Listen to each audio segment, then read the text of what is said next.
Shalom Aleichem, das bedeutet Shalom Aleichem, may peace be with you, and welcome to the Austrian Parliament on the occasion of the opening of the exhibition Torn from Life, the Fate of Austrian Jews after the Anschluss in 1938. I apologize for my voice, which is a bit weak tonight. Let me start by welcoming a few guests of honor. First of all, our host tonight, the President of the National Council, Wolfgang Sobotka.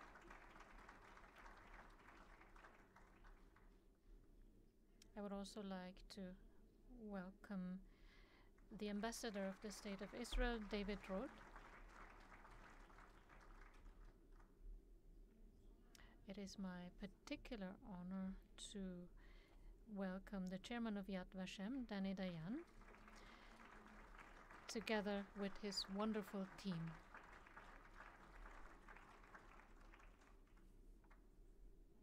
And I would also like to welcome the representatives of the Jewish community Vienna, in particular President Oskar Deutsch and Chief Rabbi Jaron Engelmeyer.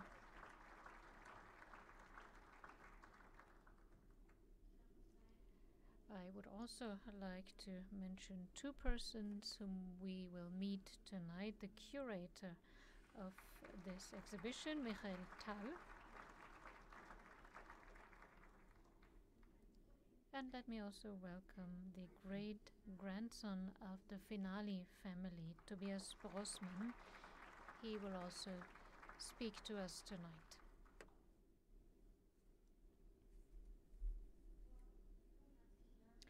"85 years ago, In March of 1938, the Anschluss meant that Jews in Austria were outcasts. They were marginalized from society, had to flee and were then deported and murdered. In August of 1938, Adolf Eichmann founded the so-called Central Office for Jewish Emigration at the then Palais Rothschild.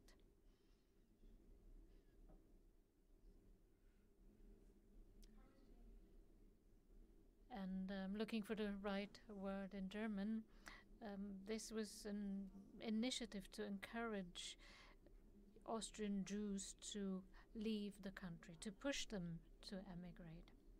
And what happened then is what Jews know very well.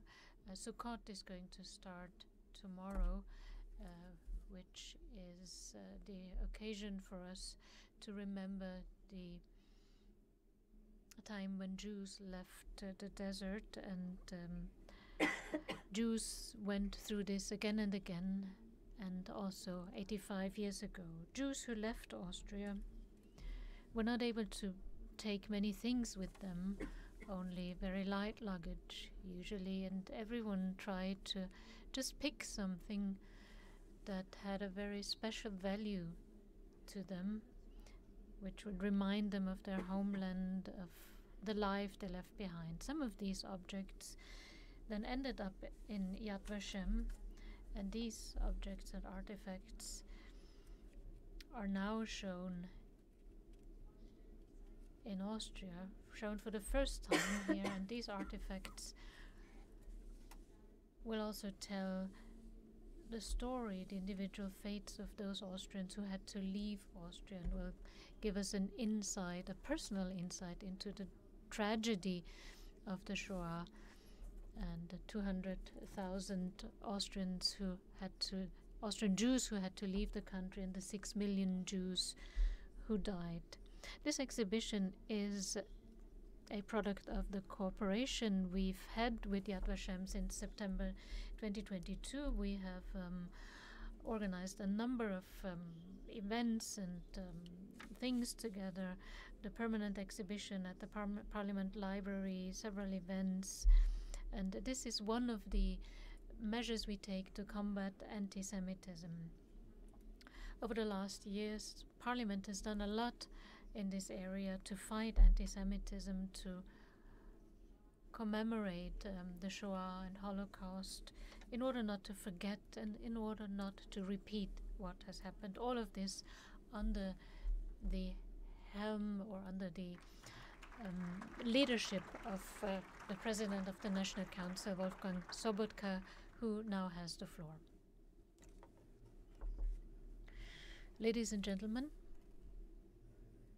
dear Dani, Dayan, it is my honor to see you here. I don't know how many times you have come to Austria this year alone.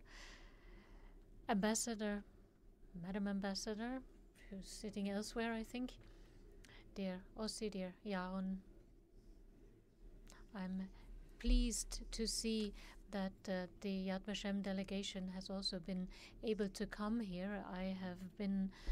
I've had the pleasure to see some of the artifacts already and grasp their meaning, and tonight is a special day for me. This afternoon we had a meeting of the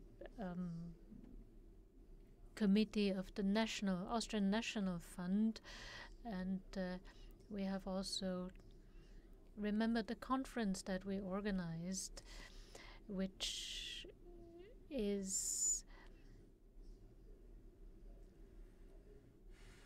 has also remembered the task of the National Fund that was funded in 1995.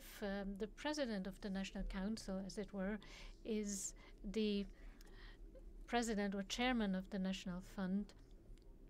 And what's important for us is to find others who will help us fight anti-Semitism. This exhibition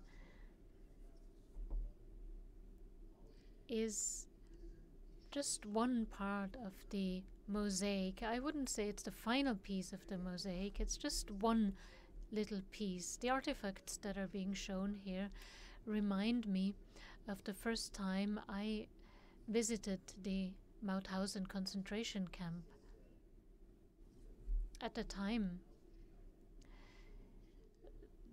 the memorial side wasn't looking the way it is today. Heinz Marsalek at the time showed me a pair of glasses and explained to me the meaning, the story behind it, whose glasses they were, the fate behind the life of that person, and what the meaning of that object was for us today. And it's the same for the artifacts we are putting on display from tonight. We've had a chance to see some of the exhibition before, to see how carefully these objects have been chosen. And I would also like to take this occasion to thank the curator for selecting these objects that at first sight do not seem to open up the whole universe that is actually hiding behind them, but only when you see them there, put them into the right context, can you see the whole tragedy of 1938, a tragedy that started much earlier, and what it still means today, this anti-Semitic idea that goes back hundreds of years, and that this could develop into something that we've seen from 1938 onwards, is something that was recognizable before, but we could not grasp its true meaning before. The industrialized mass murder of Jews, of other groups of victims, is something where National Socialism, and Austria was not just a victim, but was part of the perpetrators.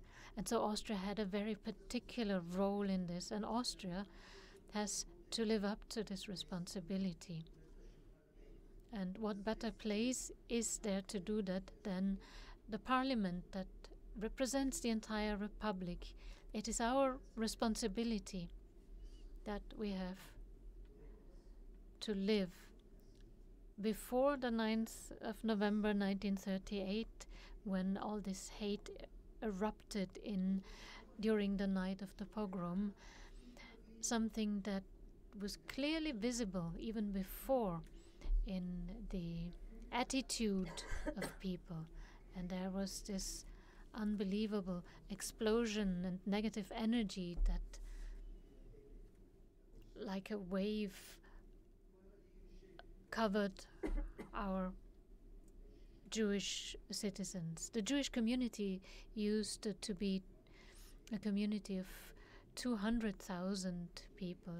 Today we have 9,000 or 10,000 Jews living in Austria, and we're happy to welcome Jews coming from Ukraine or other countries, and we hope that we can offer them a home country that is welcoming them, where they can live in peace. And we're also pleased to see that many use the occasion to accept double nationality, to try and tie up again with their old families, their old home country. It's very important for us to show that Austria has learned from history, that we are living up to our responsibility overall, and that never again is something that we do not just live in an exhibition, but that this is something that is very timely. When we started preparing this exhibition, we were not aware how tragically timely this would be. No one could know what would happen on the 7th of October 2023. Our cooperation with Yad Vashem has started before, as we just heard, and we are very grateful for this cooperation. And this work has a much deeper meaning today. And when the ambassador of the State of Israel keeps explaining again and again that what is happening today in Israel, pure anti-Semitism that we are seeing everywhere against the Jewish people, then this must not be his task, his primary task. No, it must be our task to stand up, to be courageous, stand up against this. It is unacceptable to hear from the river to the sea here in Austria. We must not accept this. I've said this very clearly also in an open letter that I sent to the Austrian public broadcaster, giving someone a platform on the radio as a so-called ambassador of I don't know which state, which is called Palestine, someone who can freely speak out his anti-Semitism, reverse the perpetrator and victim roles, speak about conspiracy theories. This is unacceptable. Also, the interview in the evening news in the Austrian television program on the occasion of the anniversary of the 7th of October. This is something that is unbearable. I will not accept this, and I will also mention this in the competent bodies and committees of the Austrian public broadcaster. And I need support for that. I need a lot of support, because if this conflict is going on, if a conflict produces the kinds of images that we are seeing, if no difference is being made between 40,000 people, or just mentioning that 40,000 people died, but no one says how many of those were terrorist fighters. And if we're just saying that they are civilians, then we need an explanation. What is behind this? How this has happened? We need the statement that this is a guerrilla war and how a guerrilla war can be fought. This is something where Israel cannot be blamed. And this is something we need to point out again and again. And it's fundamentally important to me to express this also on behalf of Austria, of the representatives of Austria. We must clearly stand up against this, against the largest genocide against the Jewish people since the Holocaust. So we must not just make remembrance possible, we must also be active in fighting these tendencies. And this is not going to end with this exhibition. We will continue to organize the Simon Wiesenthal Prize. We have decided this today. The next ceremony will be in March next year. This is just part of the way we are going to encourage people from all parts of our society to stand up against this. But we also want to confront the visitors of the exhibition and visitors of the parliament with this situation. Only education, only knowing about what has happened, and research has shown this, can help reduce anti-Semitism. And this is what we have to strive for. If you look at the stories, the personal stories shown in the exhibition, and this is not history, it's what we're living today, and it's our task today. But you are not the ones I need to tell this. I have to do this outside of this room, and you can rest assured, whatever function I will have in the future, I will not do this in a secret circle of people who are convinced already. I will do it everywhere, and you can remind me of this promise, dear Dani, Dayan. Many, many thanks for your openness to this cooperation. Yad Vashem has always been a model to us, how to present something, how to touch people, how to approach them, what possibilities to use in education, in awareness raising, in research, and also in presenting all of this. So thank you very much again for your commitment, yours personally and that of your team, and I'm looking forward to this evening.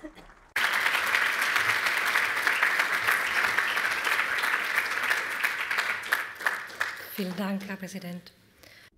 Thank you very much, President Sobotka. It has taken some time for Austria to face its history. Today we have many initiatives in Austria, and I would like to welcome the representatives of two organizations, the president of the National Fund, Hanna Lessing and Judith Pfeffer, and Barbara Glück from the Mauthausen Memorial side.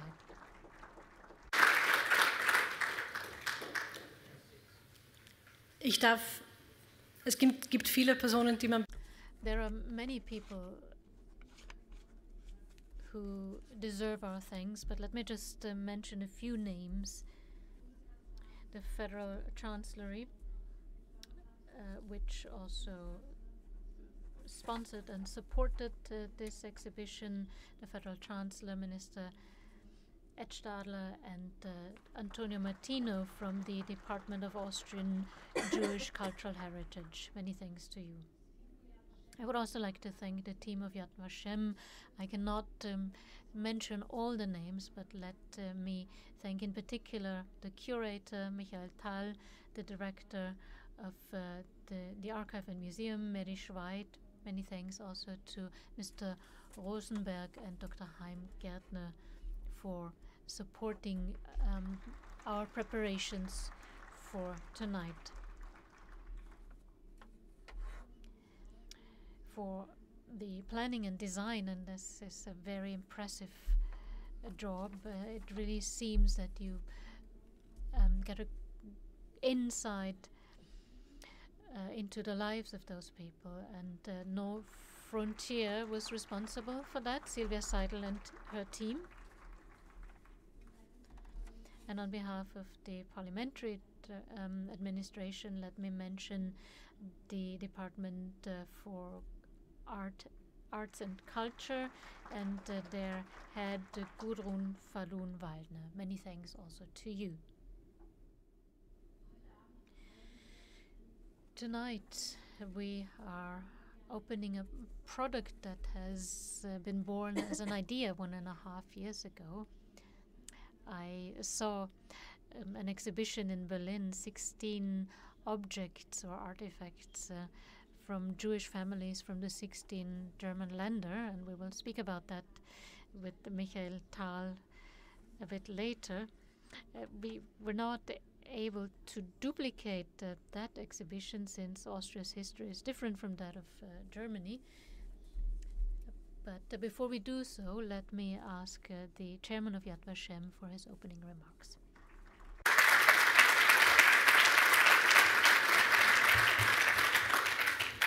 His Excellency President Sobotka, Ambassador Roth, Chairman Deutsch, Rabbi, friends, so many friends here in the room. Her name was Martha Bick. Martha Bick was 14 years old, a child, when the Anschluss occurred in March 1938. She lived with her family at Praterstrasse 25A in Vienna's 2nd district. I took my Google Maps application and I saw that's maximum 15 minutes, a ride 15 minutes from here, from the parliament. Her mother and her brother Herbert decided to flee to the United States, but Martha refused to join them. She was a Zionist, and she insisted on staying in Vienna, a child, to join a group of Jewish teenagers attempting escape from Austria via the Danube to Eretz Israel, to the land of Israel, what was then mandatory Palestine. From the moment that Marta parted from her mother and brother, she began writing letters. In the letters, she described her experiences with the group of young Zionists that she had joined. Let me read a portion of one of those letters. Klodovo, March 7, 1940. My dear little Herbert, we have not talked to each other for such a long time. In July, you, my little brother, sat down in a taxi cab, said goodbye to me, his big sister, and said, until we meet again. Do you see how great a stupidity it is that people must always depart? We do not wish to know of each other. Here Jews, here Christians, here blacks, here whites. This is really stupid. We shall do it quite differently. The children will start.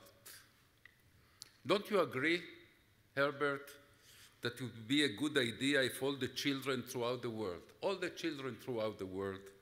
would try to get to know each other, understand each other?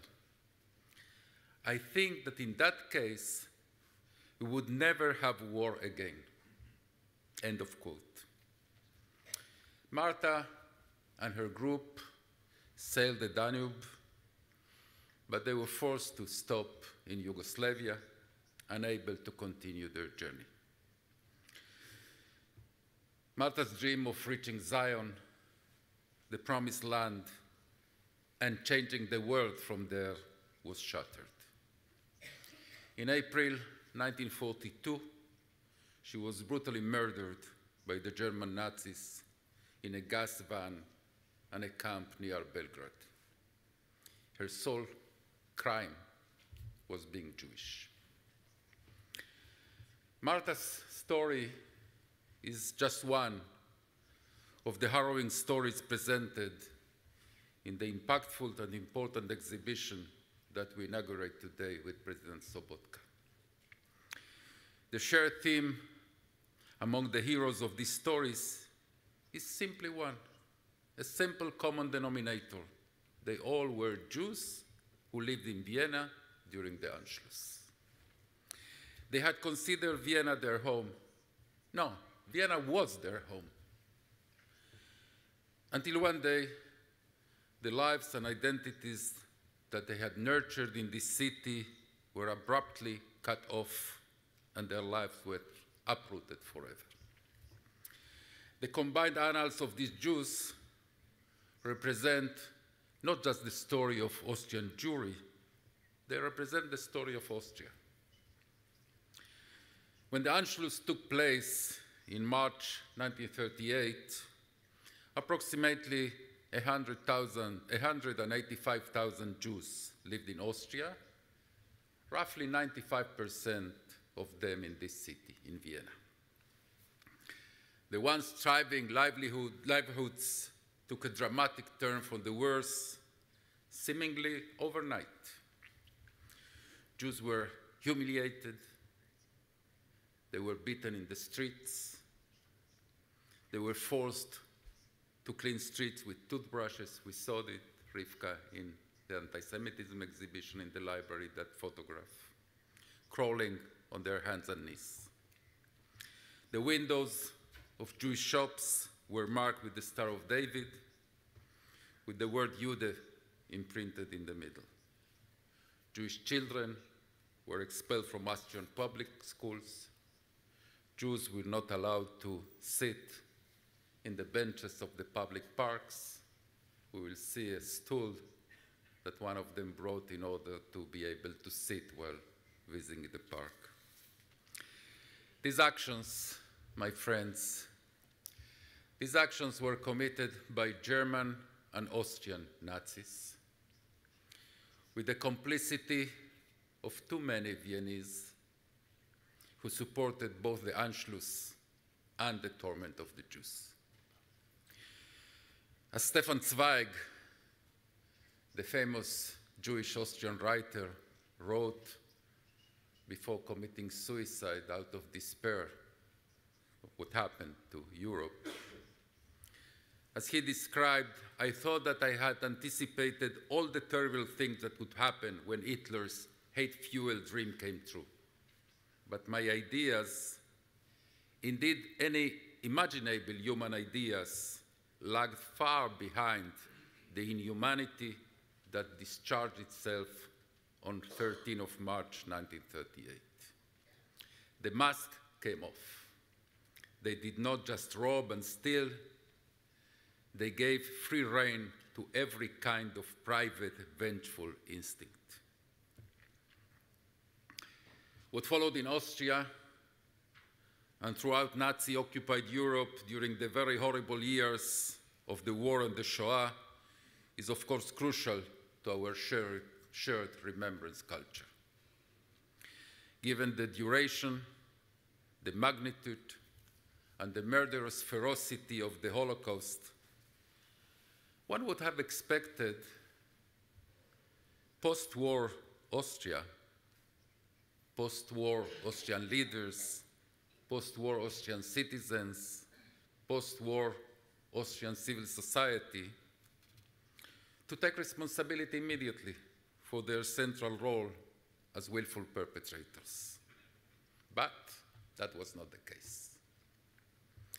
Instead, a false post-war narrative was created and adopted in Austria, by Austria, according to which the nation had fallen victim to Nazi Germany, thereby denying its active role in the Shoah.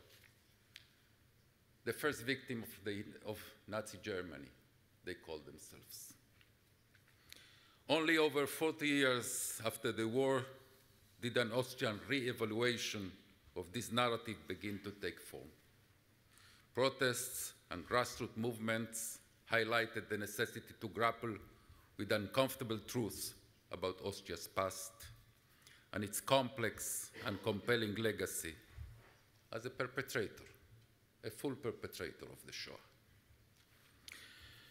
Over time, such social and political trends have extended to institutional ties as well, with Austria embracing cooperation with significant remembrance entity, particularly, I am proud to say, with Yad Vashem. To our increasingly close commitment to Holocaust research, education, and remembrance, we have begun to instill a strong commitment to Holocaust remembrance together, and that is evidenced throughout this exhibition. And these days, especially these days, let me add this. I am hopeful, we are hopeful, that any negative and ominous factors that threaten to reverse your nation backwards in this regard will be overcome. For that to happen, that requires wise and courageous leadership, that requires wise and courageous decisions. And I must say that I return back home to Israel tomorrow after meeting the leadership of this country, President, Chancellor, President of the Parliament, much more optimistic.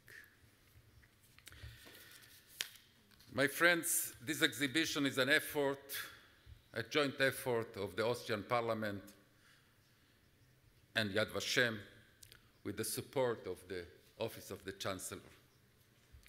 I wish to thank, in my name, in the name of Yad Vashem, the teams of the Parliament, the Office of the Chancellor, and yes, also our teams in Yad Vashem that worked very hard to make this exhibition happen. But I cannot finish without saying this. Among the Austrian leaders who have shown courage and wisdom in this welcome but complex process of facing the dark past of this country, Wolfgang Sobotka stands as a key personality. President Sobotka has displayed personal integrity, national leadership, through the example of his own values, his educational efforts. Ultimately, Wolfgang Sobotka is first and foremost a teacher, his policies, and his conduct. Dear Wolfgang, if I may refer to you as Wolfgang, you have steadily earned our deep admiration, our sincere friendship. When I told President Herzog that I'm going to sing you, he told me in a Hebrew word that Rivka will translate for you later. He told me, Sobotka is a tzaddik.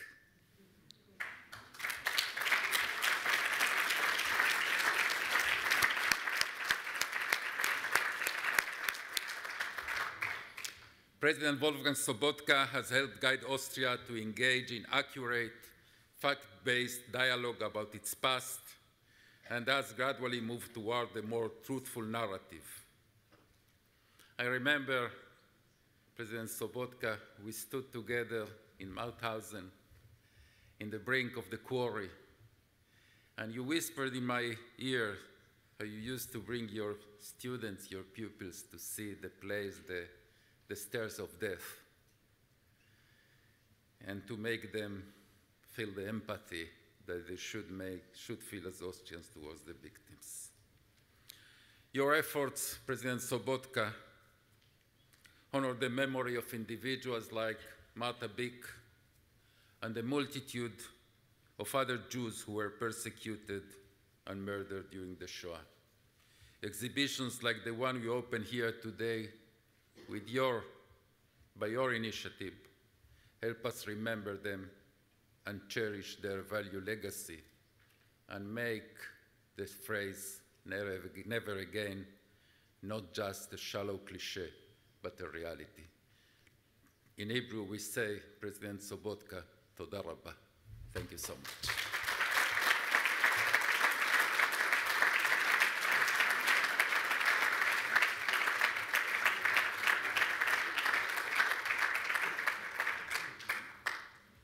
Thank you very much, Chairman Dayan, for your very moving words. If I may, sorry, Deutsch. Wenn ich kurz was...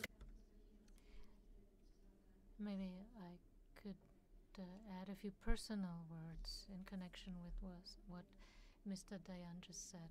I am the successor of 4 Holocaust survivors, and this had a big impact on me from a young age on, that I could live in such a city where so much happened. And when I was 14 years old, I spent a year in New York, and I met a fellow student there, a girl, and she invited me to see her when she heard that I was from Vienna, and she told me for the whole year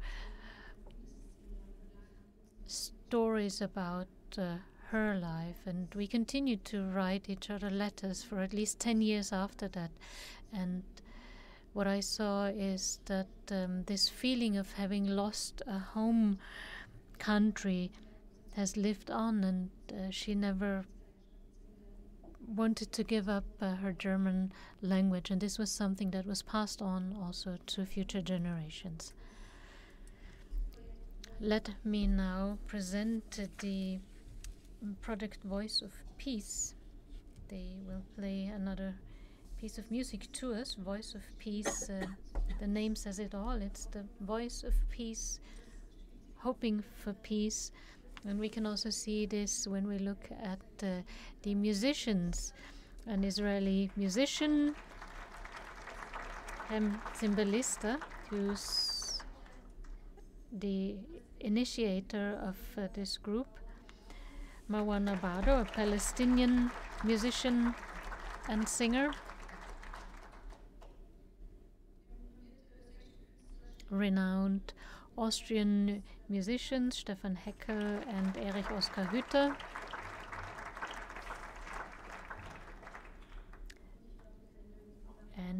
think there's no need for me to introduce the lead singer Timna Brauer to our fellow Austrians. The next piece we're going to hear is called Still Growing. It sends a message of hope, of persevering, that we should never give up hope for a better world, like the Shoah survivors showed to us by living on, by founding new families. And also now, after October the 7th, we must not give up hope that our people will come home alive and healthy, and that we will live to see peace in Israel. Still growing.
Vielen Dank.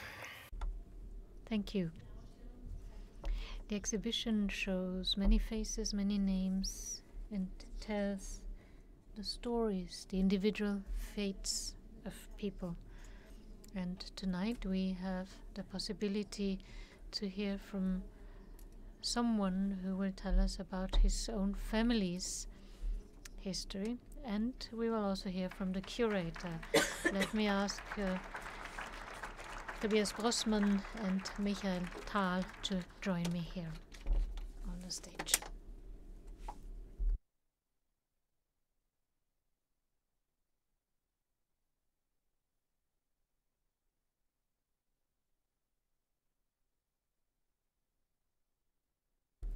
Mr. Brosman, your great-grandfather was a photographer who lost his job, but used his talent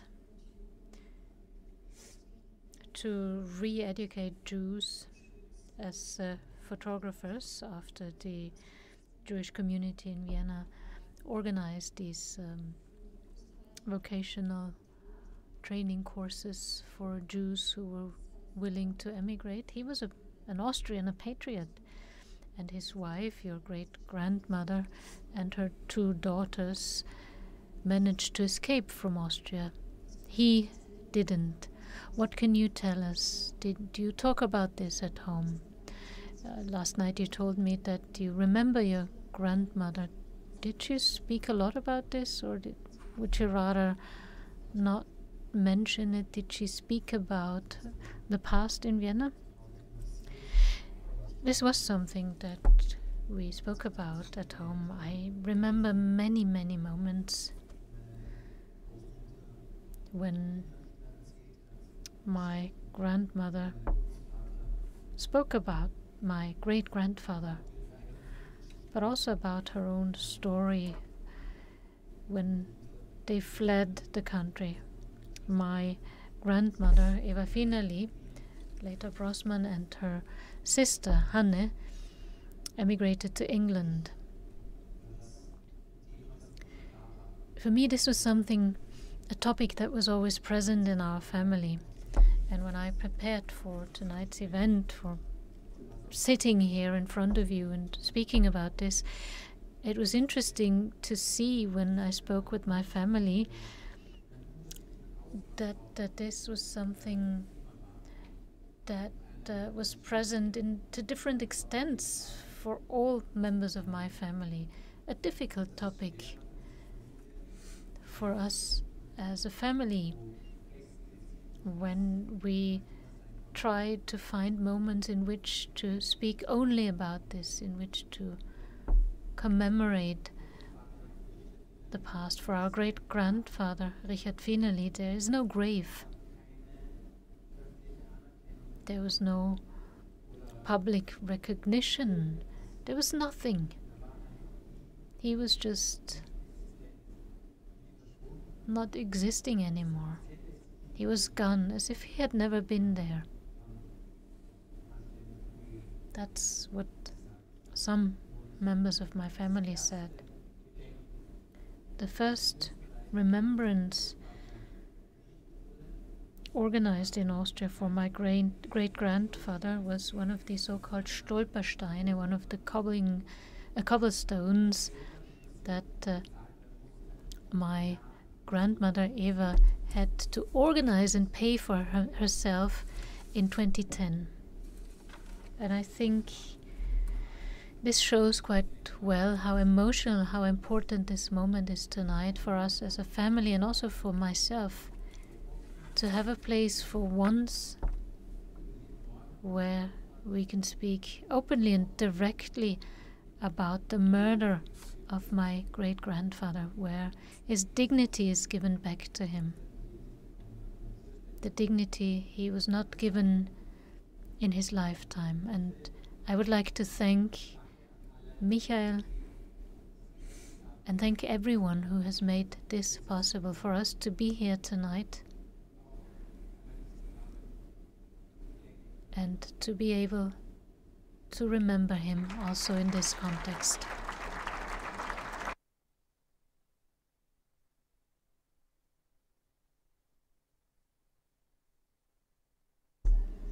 I would like to add that the exhibition starts with your great-grandfather, a very moving poem he wrote about what it feels for him to be a Jew, an Austrian who is suddenly treated differently, what a loss this is for him. This is shown very explicitly in the exhibition.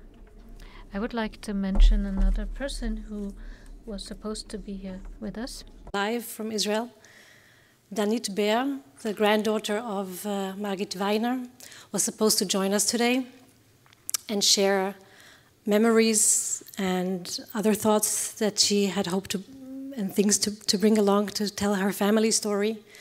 But unfortunately, due to the current situation, she was not able to get a flight from Israel. So, Danit, we are thinking of you, and this evening is also in memory of your family.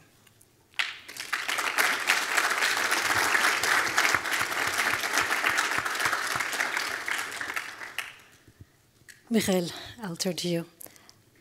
Every object, as we mentioned, as the president also mentioned before, tells a story. You were busy with these objects for a long time. The first time we met was, I think, almost 2 years ago or so. And we spoke about the challenge of finding artifacts from Austrian Jews. Are there any particular objects that have special meaning, that had a special history that got you to tell their story? When I started to search for artifacts, documents in Yad Vashem, to create these artifacts, I didn't really understand what I'm searching for. I just thought about different artifacts kept in Yad Vashem, which every artifact is sort of story, sort of memory of people or family that presented now as a memory of the destiny in Yad Vashem. And then, while searching, I realized that first, something that I didn't know, most of the artifacts and documents in Yad Vashem came from people who escaped from or deported from Vienna. And then I studied that, I learned that most of the Jews actually lived in Vienna and not all over Austria. And that there is something very special about many of the artifacts. They are telling stories of people in escape, people who had to leave their houses. And so the decision, the direction I choose is to tell the story of people who have to escape, to leave their places, and this is the direction I choose. And now I start to learn more and more about the artifacts and the documents in Yad Vashem et al.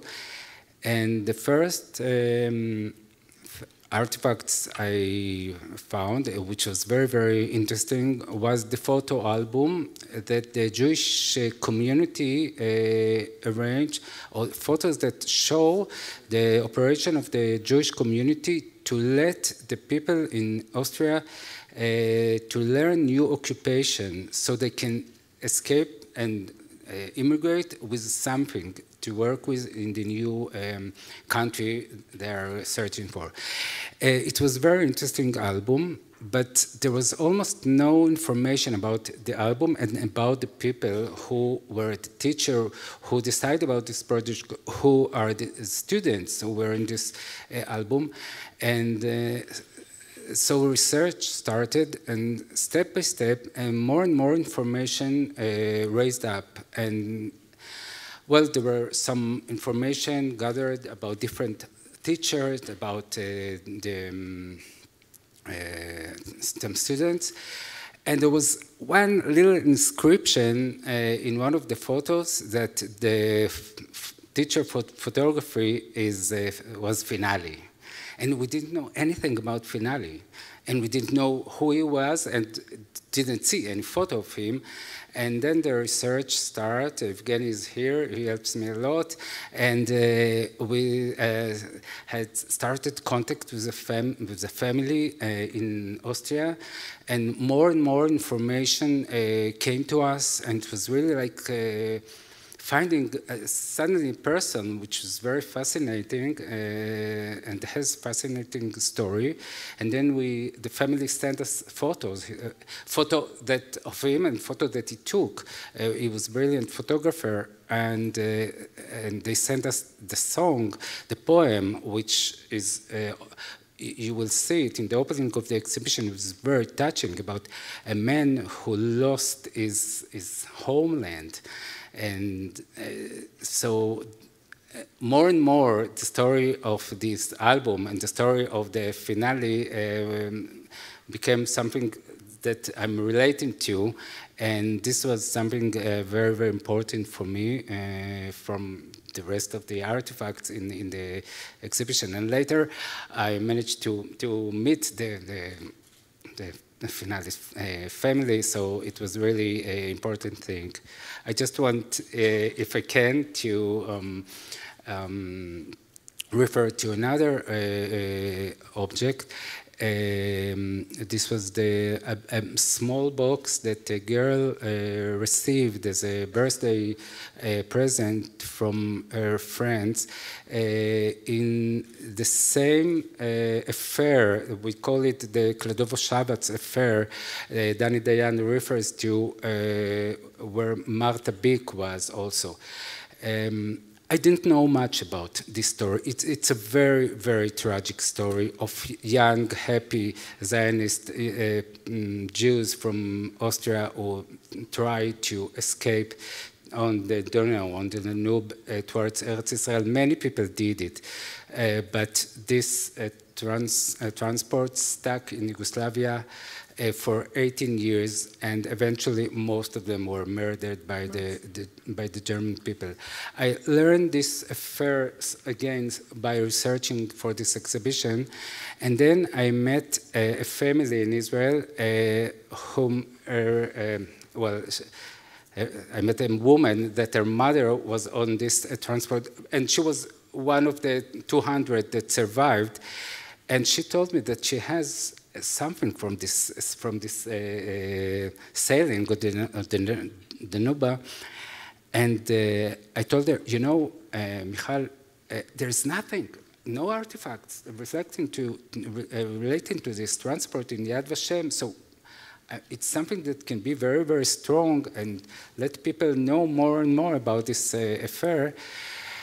And but it was ended this discussion, and then 2 weeks later, she called me and she said, Michal, we decided to donate the box to Yad Vashem because we believe it will be a very, very strong memory.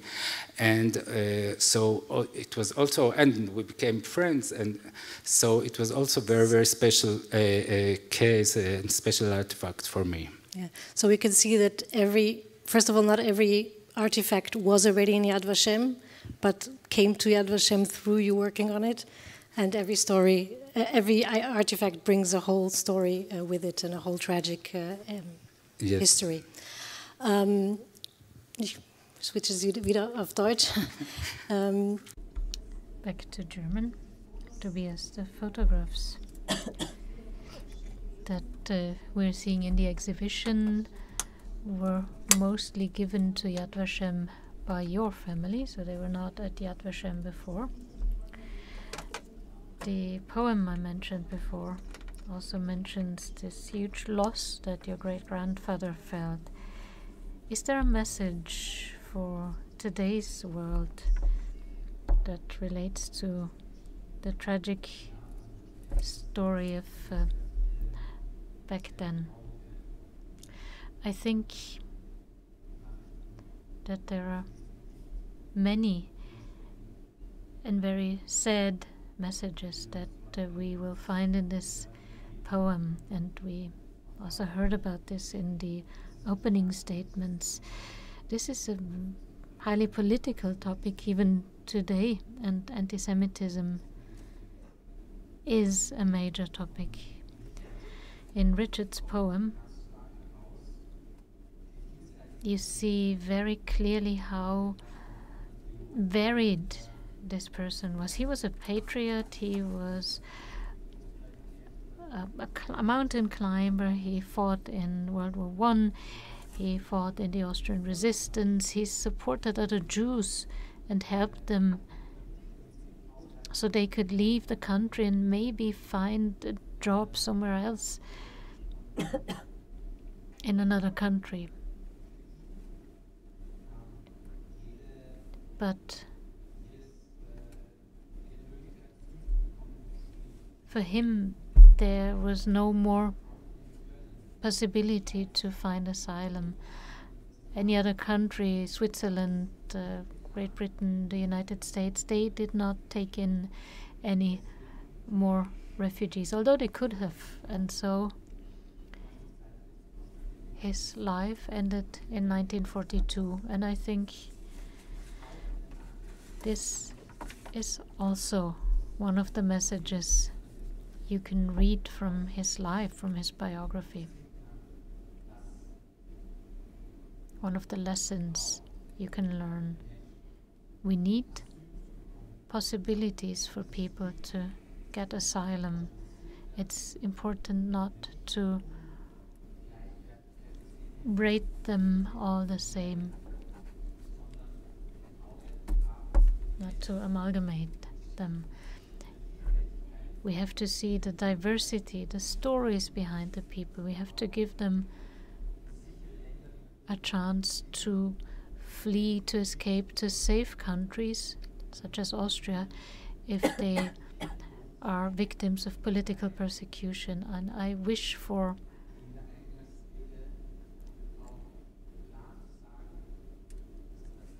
a motivation that is as strong as we heard it in the opening statement, when we say that parties such as the Austrian Freedom Party, which repeats anti-Semitic statements, which has a party leader that calls himself the People's Chancellor,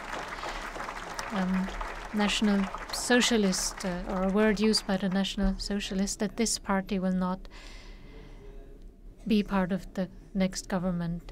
It's difficult for me to share parts of Richard's stories now because we don't have much time, but I still think this is highly necessary. Unfortunately, we do not have much time left. I have more questions. I could ask questions for many hours. But I would like to hear if you have a message to share, what you hope that this exhibition will convey, will give the people, those who visit this exhibition, to take home with them. Well, I hope that people could relate to the fate of the people and to understand that, those people who suffered were just people that want to live, and their memory were kept in just small artifacts, and this is how they want to tell the story. But I want just to add another thing. Working on this exhibition suddenly made me close to the history of my family, which is also here in Vienna. The cousin of my father is Kurt Yaakov Tuter. Probably everybody knows him, and the wall of names. Yes, and his son Benno Tuter came here also to be with us today, and they're very, very happy about that. And all this exhibition, it was like a journey for me to come again, or come to my roots and to the family roots. My grandparents immigrated from Austria many years before the Anschluss, but all the rest of the family was here, and only Kurt Yaakov Tuter and his sister Rita survived from the whole family, and I really thought a lot about them, and I want in my heart to dedicate this exhibition to them.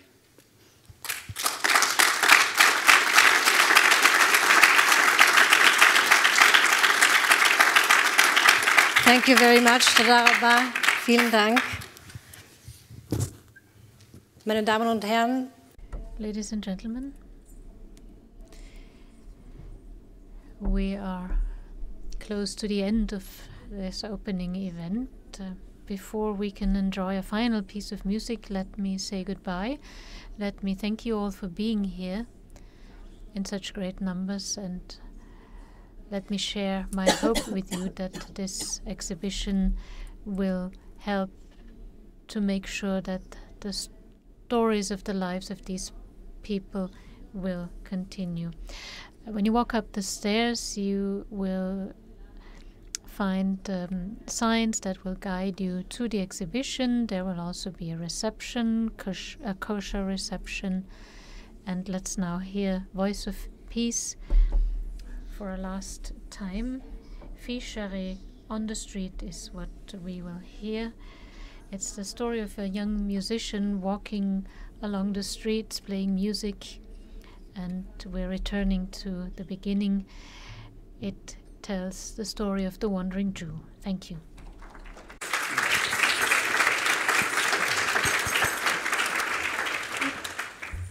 Dear friends, dear President Sobotka, hello Dani, dear audience.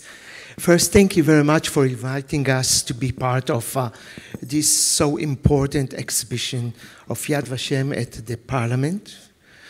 The Voice of Peace, as you see, is a quite mixed group. And we choose to end up this evening in a very positive, energetic music. We chose a Yemeni Jewish song that will be sang by Timna Brauer. But before that, we chose Marwan Abad of Fischere. Marwan and I were born approximately at the same year in the Middle East. We were born in neighbor countries with a very strong border. Needless to say, the situation now in the Middle East. Marwan said, yes, of course I'm going to come and play, but I want to open the evening with Shabbat song. So, thank you, Marwan. Thank you, Stefan Heckel. Thank you, Eric Hutter. Tina Brauer, enjoy.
يسمع لا لا لا أحد يسمع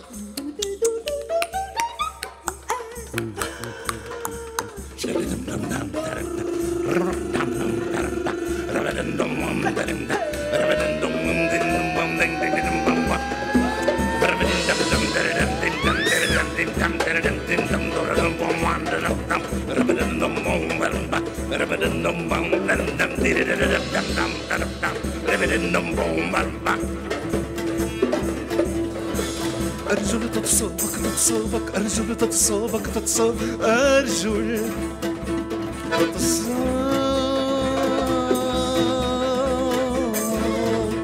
في الشارع في الشارع في الشارع في الشارع في الشارع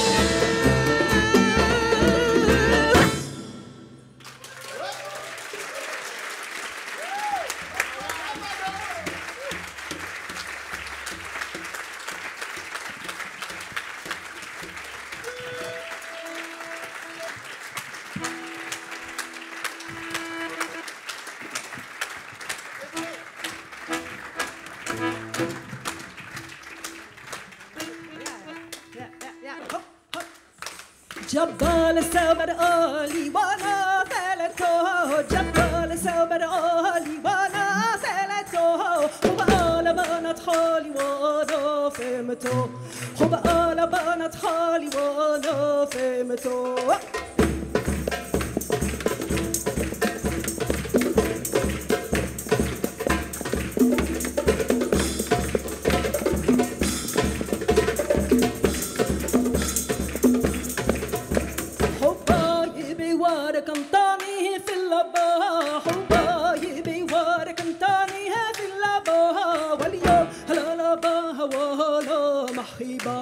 واليوم الهلا باه وهلا محبا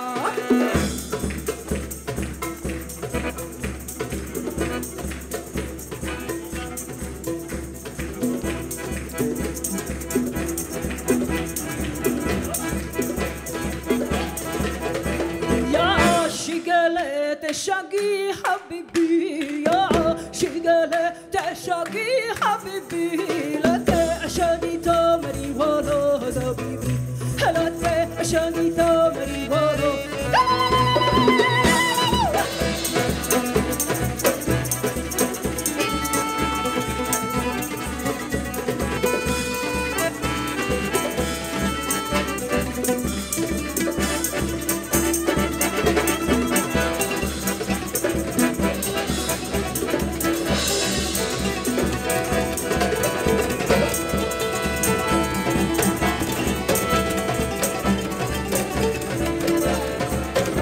جبال سوبر آلي وانا ثلتو جبال سوبر آلي وانا ثلتو خب آل بانت خالي وانا فهمتو خب آل بانت خالي وانا خب آل بانت خالي وانا فهمتو